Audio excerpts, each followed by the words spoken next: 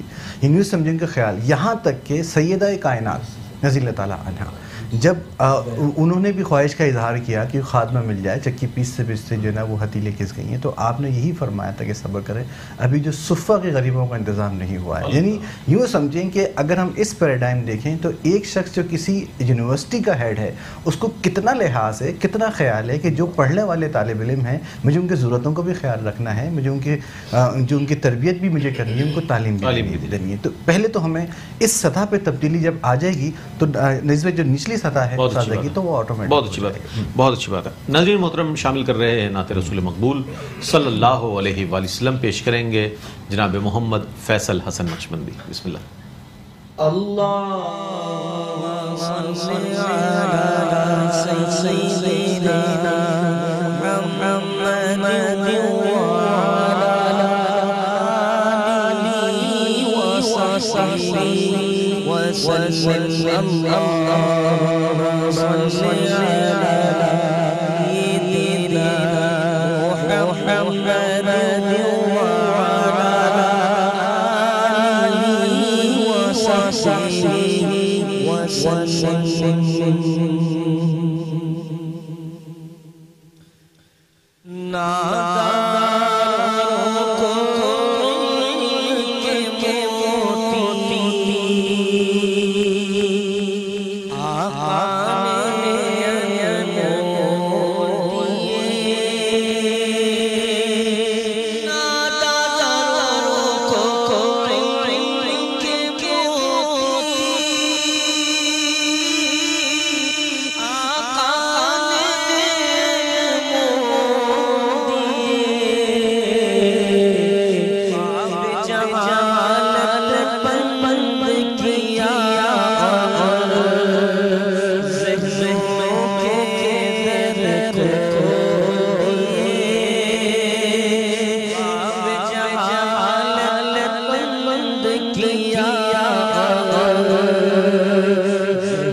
زلزلوں کو سنگ کے بدلے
لکھا ہوا خوبصورت نعتیہ کلام پیش کر رہے تھے جناب محمد فیصل حسن نقشبندی. ایک مختصر سا وقفہ ہے، وقفے کے بعد لوٹیں گے. مجھے امید ہے آپ کا اور ہمارا ساتھ رہے گا. ناظرین آپ کا خیر مقدم ہے. آج موضوع ہے اساتذہ کی ذمہ داریاں اور ہمارا نظام تعلیم. اس حوالے سے بات کر رہے ہیں. میں نے جزوی طور پر ایک بات پیش کی تھی، اس حوالے سے علامہ صاحب سے جاننے کی کوشش کریں گے. علامہ صاحب ہوتا یہ ہے کہ والدین کو نہیں پتہ ہوتا سلیبس جو نصاب ہے ہمارا وہ کس مرحلے میں ہے. والدین سے بالکل والدین کو اتنا پتہ ہے کہ فیس ڈیو ہے اور اس کی ڈیو ڈیٹ یہ ہے ورنہ پینلٹی لگ جائے گی، اتنا پتہ ہے انہیں، چونکہ ظاہر ہے پینلٹی سے ڈر خوف ہوتا ہے. اساتذہ کو یہ ہوتا ہے کہ جناب چونکہ پرنسپل کو رپورٹ کرنی ہے، ہم نے کسی بھی طرح اس کو نمٹا کے اور اس کو فائنل ٹرم تک لے کر جانا ہے اور اس کے بعد جو ہے کسی بھی طور پر کوئی رزلٹ پیش کر دینا ہے. اب ایسی صورت میں یہ جو دو سچویشنز ہیں، اس میں تو سب سے زیادہ جو وکٹمائز نظر آ رہا ہے وہ اسٹوڈنٹ نظر آ رہا ہے، کیونکہ فیس بھی اس کے لیے دی جا رہی ہے، تعلیم بھی اس کو نہیں مل رہی پراپر جو ملنی چاہیے جس انداز میں. تو کیا فرمائے گا اس حوالے سے، یہ جو ایک پیچیدہ ایک مسئلہ ہے؟ اول تو سب سے پہلے دیکھیے کہ ماں باپ کی جو ذمہ داری ہے وہ اپنی جگہ باقی رہتی ہے اسکول میں بھیجنے کے بعد بھی. بعض اوقات ہم اپنے آپ کو یا والدین اپنے آپ کو بری اس ذمہ سمجھتے ہیں کہ اسکول بھیج دیا یا ٹیچر کے حوالے کر دیا تو بس اب اس کی ساری ذمہ داری اور ہماری ذمہ داری ختم ہو گئی. یہ بہت غلط تصور ہے. ماں باپ کو چیک اینڈ بیلنس رکھنا چاہیے. ایون یہ کہ ٹیچر کا بھی چیک اینڈ بیلنس کا سلسلہ ماں باپ کی طرف سے یہ ہونا چاہیے. اور ٹیچرز کی رسپانسبلٹیز اگر نکالی جائیں تو اس میں ایک یہ اہم ذمہ داری آتی ہے کہ اس کا کوآرڈینیشن ہو ماں باپ کے ساتھ، تاکہ دونوں مل کر بچے کے بہتر مستقبل کے لیے کوئی رزلٹس نکال سکیں. اگر یہ کوآرڈینیشن ختم ہو جائے، ماں باپ کو نہ پتہ ہو کہ ٹیچرز کیا کر رہے ہیں اور ٹیچرز کو بھی نہیں پتہ کہ گھر میں کیا معاملات چل رہے ہیں، تو اس کی وجہ سے ایک بہت بڑا گیپ کریٹ ہوتا ہے دونوں کے درمیان اور یہ بچہ جو ہے جیسا کہ آپ نے کہا کہ وہ اس کا شکار ہو جاتا ہے. تو یہ گیپ بہت زیادہ چاہیے کہ کم سے کم ہو. دوسری بات یہ کہ جیسے آپ نے دوسری طرف توجہ دلائی کہ ٹیچر کا اس بات کو پیش نظر رکھنا کہ مجھے رپورٹ کرنا ہے اپنے پرنسپل کو یا کسی بھی چیز کو، پیرنٹس کو میں ایک صرف جملے میں اس بات کو کہنا چاہوں گا کہ اگر ان کو یہ بھی پیش نظر ہو کہ مجھے کبھی اللہ تبارک و تعالیٰ کو بھی رپورٹ کرنا، اور رپورٹنگ کا سلسلہ مجھے نہیں کرنا بلکہ آٹومیٹکلی ہو رہا ہے، جو کرامن کاتبین لکھ رہے ہیں، ان تمام چیزوں کے بارے میں جواب دہی ہوگی تو میرے خیال ہے سارے معاملات حل ہو جائیں گے. اگر اللہ تبارک و تعالیٰ کے ہاں یہ حاضر ہونے کا اگر ایک تصور قائم کر لیا جائے بہت اچھے سے تو یہ معاملات حل ہو سکتے ہیں. بہت اچھی بات، بہت اچھی بات. اچھا ڈاکٹر صاحب ایک چیز اور بھی ہے، ہمارے ہاں جس چیز کی کمی محسوس کی جاتی ہے، ورک شاپس ہوں، اس طرح کی مختلف ٹریننگز ہوں. اچھا یہ ہوتا یہ ہے کہ اساتذہ کے لیے تو اس کو فیسیلیٹیٹ کیا جاتا ہے کہیں نہ کہیں کوئی نہ کوئی اس طرح کا، پھر سرٹیفکیٹس تقسیم کر دیے جاتے ہیں پروقار تقریباً. لیکن اس سے بچے کو کیا ملا؟ بچے کے لیے کوئی ٹریننگ کا ایسا سیشن ہو، بچے اس میں اپنی سکلز کو بڑھائیں اور اپنی لرننگ اور اپنی ریڈنگ سکلز اور اپنی رائٹنگ سکلز کو بڑھانے کے لیے ان کے لیے کیا ایسے اقدامات کیے جائیں کہ وہ موٹیویٹ ہوں اور ان کے لیے وہ جو ان کا سفر ہے اس میں تیزی آ جائے؟ کیا فرمائیے؟ رئیس بھائی وہ آپ نے بہت اچھا لفظ استعمال کیا کہ وکٹیمائز بیچارہ ہوتا ہے. ہمارے جو اساتذہ کہا کرتے تھے کہ تم ٹیچر ہو، اگر تمہاری کلاس میں کوئی بچہ فیل ہوا ہے تو بچہ فیل نہیں ہوا، تم فیل ہوئے ہو، کیونکہ اس کی ذمہ داری تمہاری تھی. اب ہوتا کیا ہے کہ اگر بچے کی رائٹنگ کمزور ہے تو بچہ ذمہ دار، بچہ ریڈنگ نہیں کر سکتا وہ ذمہ دار، اور اگر اس بچے میں وہ اسکلس میتھس کی پیدا نہیں ہوئی تو ہم ٹیچر کی ذمہ داری والدین کی طرف سے، جیسے علامہ صاحب فرما رہے ہیں، تو وہ تصور ہی نہیں ہوتا کہ ٹیچر بھی بھائی کسی چیز کا ذمہ دار ہے. اب یہ بات یہ آ جاتی ہے کہ بچوں کے لیے کیا معاملہ ہو تو کیا کیا جائے. تو اس میں اولاً تو یہ ہے کہ ہر چاہے وہ مدرسہ ہو، دارالعلوم بھی ہو جس میں دینی تعلیم بھی دی جاتی ہے، وہاں پر بھی، اور جو خاص طور پہ اسکولس اور یونیورسٹیز میں بھی آپ اگر ایک سروے بھی کر کے دیکھ لیں تو اخلاقیات کا باقاعدہ کوئی نصاب موجود نہیں ہے اور باقاعدہ کوئی نظام موجود نہیں ہے. اور یہی وجہ ہے کہ جہاں ہم قرآن پاک دیتے ہیں، جہاں پہ جو ہے سورۃ البقرہ میں پہلے ہی آ جاتا ہے کہ جب وہ نماز قائم کرتے ہیں اور اس کے ساتھ ينفقون مما رزقناهم ينفقون کی ایک بات آ جاتی ہے کہ وہ وہاں پہ اخلاقیات بھی ساتھ سکھائے جا رہے ہیں. ارایت الذی یکذب بالدین فذلک الذی یدعو الیتیم، یعنی دین کو جھٹلانے والے وہی لوگ ہیں جو یتیموں کے ساتھ جو ہے. یہی وجہ ڈاکٹر صاحب ہماری ایتھیکل ویلیوز جو ہیں وہ بہت انحطاط کا شکار ہیں. ہاں، گراوٹ کیا دفن ہو چکی ہیں. یوں سمجھیں کہ اب استاد کا ایک مرحلہ تو یہ تھا کہ وہ تربیت سے غافل ہے. تشویشناک بات یہ ہے کہ اب استاد کلاس میں کھڑے ہو کے الہات اور بے راہ روی کی اس کی نظریات دے رہا ہوتا ہے. تو اب اس کے لیے خاص طور پر میں دوبارہ کہوں گا کہ یہ اسکولوں کی سطح پر، اور یہ بہت ضروری ہے کہ اخلاقی تربیت اور تربیت جو بچوں کی اولاد کی تربیت صرف نصاب پہ توجہ نہ ہو. آپ ایک بات غور کریں کہ بچہ، اس کا استاد، پرنسپل اور والدین سب کی توجہ ایک ہی ہوتی ہے کہ اس کے مارکس کتنے زیادہ آ گئے، پرسنٹیج کی جا رہی ہے. وہ اس پہ توجہ ہی نہیں ہے کہ اسے سیکھا کیا، اس نے حاصل کیا کیا. اس کی جب پچھلی کلاس میں اس کے رویہ ایسے تھے، اب رویے کہاں تک پہنچے، اس کا کوئی معیار، اس کا کوئی پیمانہ نہیں ہے. تو جب تک ہم اس طرح توجہ نہیں دیں گے، جب تک ٹیچر جیسے کہا کہ اللہ تعالیٰ کے سامنے جواب، اس کو پہلے ضمیر کے سامنے جواب دے ہے، تو وہ تو یہ تو تصور کرے کہ میں جو چیز دے رہا ہوں کل کو جو ہے نا مجھے اس کا جواب دہ ہونا ہے. تو وہ جو کہا گیا گلا تو گھونٹ دیا اہل مدرسہ نے، کہاں سے آئے صدا لا الہ الا اللہ. تو صورتحال یہی ہے کہ ہمیں جو ہے تربیت کا نظام اسکولوں میں نافذ کرنا ہوگا. ہمیں اسکولوں کے نصاب میں اس چیز کو داخل کرنا ہوگا. قرآن کریم کو بحیثیت نصابی کتاب کو شامل کرنا ہوگا. ہمیں استاد کی جب ہم معیارات دیکھتے ہیں کہ اس کی انگریزی اچھی ہے، اس کی رائٹنگ اچھی ہے، اس کے اخلاق کیسے ہیں، یہ بھی تو سب دیکھنا ہوگا. ہمیں اسکولوں کو ایک پیریڈ یا ایک کوئی ایسا نظام لے کر آنا ہوگا کہ جب وہ اپنی دوسری تعلیم حاصل کریں تو اس کے ساتھ ان کی لائف اسکلس بھی پیدا، جیسے آپ کہہ رہے تھے ریڈنگ اسکلس ہیں، رائٹنگ اسکلس ہیں، لرننگ اسکلس ہیں، اس کی ایتھیکل ویلیوز ہیں، اس کی کولیبریشنز ہیں. یہ چیزیں موجود ہی نہیں ہیں. جب یہ چیز موجود ہی نہیں ہوں گی، 10 سال تک ان سے غافل ہو کے وہ صرف کتابیں پڑھے گا تو جو پروڈکٹ ہے وہ معاشرے میں جو ہمارے سامنے آتا ہے اس کا شکار ہم اور آپ خود ہوتے ہیں. تو اس کی اصلاح کی جو اس کے جو آغاز ہے وہ اسکول کے منتظم جو اس کو چلانے والے وہ خود استاد یہ نوٹ کرے کہ میں ایک استاد ہوں، میرے ہاتھ میں کتاب ہے، میرے ہاتھ میں نصاب ہے، میرے ہاتھ میں ہے میں کیسے اس کو پڑھاؤں. تو اس کو یہ غور کرنا چاہیے کہ میں کس طرح سے اس کو لے کے چلوں. اچھا، اب ہم اس مرحلے پر، اس اہم موضوع پر اور اس حساس موضوع پر پیغام بھی لینا چاہیں گے. میری خوش بختی ہے کہ دونوں ہی بہت اچھے میرے گیسٹ ہیں، بہت اچھے شرکاء ہیں آج کی گفتگو کے حوالے سے. چونکہ موضوع کے مطابق اگر اچھی بات آپ تک پہنچ جائے تو میں یہ سمجھتا ہوں آج بہت عمدہ پیغامات آپ تک پہنچے. پیغام کی صورت میں علامہ صاحب کیا کہنا چاہیں گے اس موضوع کے اعتبار سے؟ اور میں یہ سمجھتا ہوں کہ والدین جو ہیں اس بات سے بری ذمہ نہیں ہو جاتے کہ صرف کسی اچھے انسٹیٹیوشن میں داخل کر دیں بچے کو، وہاں سے سرٹیفکیٹ مل جائے اور بچہ معاشرے میں جو ہے جا کر اپنی زندگی گزارے، بلکہ اس سے بھی آگے تربیت جو ہے وہ گھر سے ہوتی ہے. پہلی درسگاہ جو ہے ماں کی گود ہوتی ہے کہا جاتا ہے.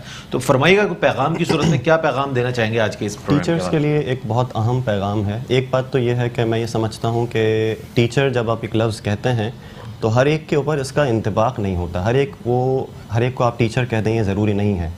اگر آپ ٹیچنگ کر رہے ہیں اور آپ ٹیچر نہیں ہیں تو یہ بہت بڑی ناانصافی ہے آپ کے منصب کے ساتھ. اور آپ یہ دیکھ لیجئے کہ یہ قیامت کی نشانیوں میں سے ایک نشانی بھی ہے کہ نااہل کو منصب سونپا جائے گا. اگر آپ دیکھیے کہ یہ ٹیچنگ کا منصب نااہل کے پاس چلا جائے تو معاشرہ ویسے ہی تباہ ہو گیا اور فسادات اور فتنے تو بہت زیادہ بڑھنا شروع ہو جائیں گے. تو پہلے تو اپنے آپ کو واقعی ٹیچر بنائیں, ٹیچنگ اسکلز اپنے اندر پیدا کریں, وہ میسج ڈیلیور کرنے کی وہ کمیونیکیشن اسکلز آپ کے پاس ہونی چاہیے. آپ اپنی بات ذہن میں ڈال سکیں بچے کو تب وہ آپ زد و کوب کرنے سے زیادہ بہتر یہ ہے کہ اپنی اسکلز پر توجہ کریں کہ آپ بآسانی اپنا میسج اس تک پہنچا دیں, بآسانی اپنی لیسن اس کو سمجھا دیں.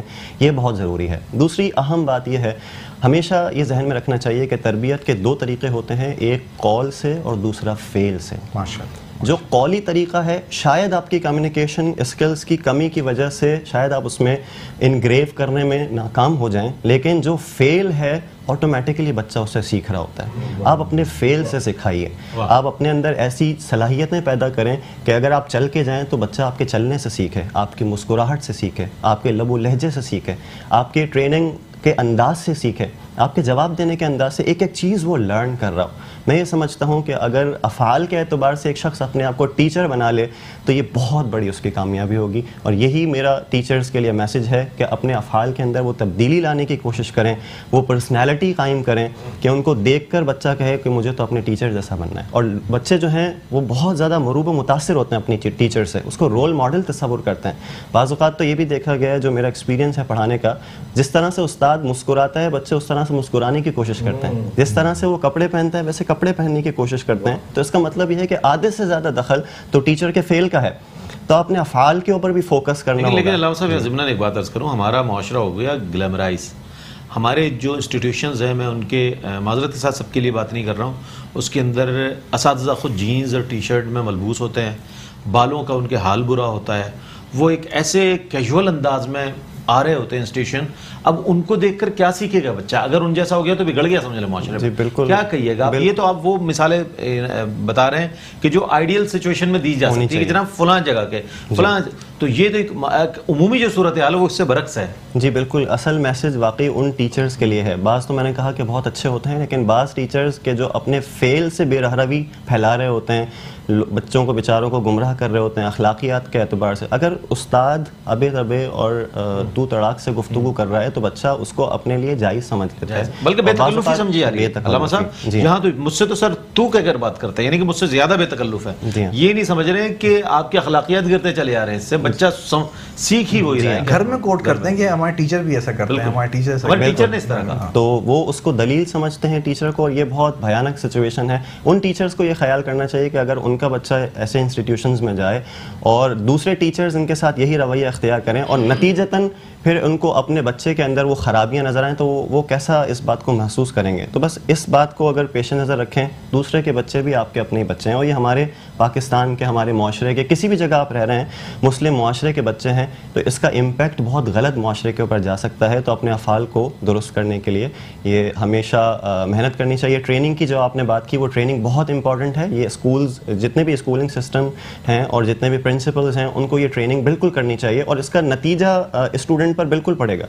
اگر ٹریننگ کو واقعتاً تربیت کو قبول کر لیا ہے ٹیچر نے, تو نتیجتاً اس کا امپیکٹ ضرور اسٹوڈنٹ کے اوپر نظر آئے گا کہ ان کی اسی طریقے سے ٹیچر بھی تربیت کرنے کی کوشش کرے گا. تو یہ ٹریننگ کا سلسلہ بھی ہونا چاہیے. ڈاکٹر صاحب کیا پیغام دیجیے گا آج ہمارے بچوں کا جو رول ماڈل ہے وہ کوئی کرکٹر ہے, کوئی سیاستدان ہے, کوئی بیوروکریٹ ہے, کوئی اور کسی شعبے کا شخص ہو سکتا ہے, معذرت کے ساتھ استاد نہیں ہے, کیا وجہ ہے؟ دیکھیے, اگر آپ تاریخ کا مطالعہ کریں نا رئیس بھائی, آج کی بات کی, ہاں میں آپ کو بتاؤں تو کوئی بھی شخص بڑا آدمی کتاب پڑھ کے نہیں ہوا ہے. ارسطو کو لے لیں, بقراط کو, سقراط, وہ اپنے استاد سے متاثر ہوئے ہیں اور اسی نے ان کو بڑا بنایا ہے. تو اب اسی لیے بس ایک قرآن پاک کا حوالہ دینا چاہوں گا. حضور صلی اللہ علیہ وسلم کو مخاطب کرتے ہوئے اللہ نے فرمایا کہ اللہ کی رحمت ہے کہ آپ ان لوگوں کے لیے نرم خو اور رحم دل ہیں, اور ایسا اگر نہیں ہوتا تو یہ آپ سے دور ہو جاتے. تو ہمیں اب استاد کو یہی سمجھنے کی ضرورت ہے کہ وہ کون سی ایسی وجہ ہے, وہ کون سا ایسا معاملہ ہے کہ بچے ان کے قریب نہیں ہوں گے, وہ رول ماڈل نہیں ہیں. تو ایک کلیہ جو ہے نا